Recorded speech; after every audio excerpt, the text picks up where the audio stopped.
അപ്പൊ അപ്പോ ഗായ്സ് നമ്മൾ ഇന്ന് എന്താവുകയാണ് ഈ സബിലൊരു മദ്ഹ് സോങ് പാടി നോക്കാൻ പോവാണ്. അപ്പൊ എല്ലാരും കേട്ടോളി.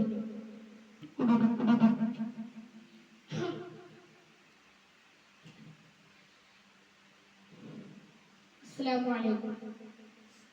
അഴകൊത്ത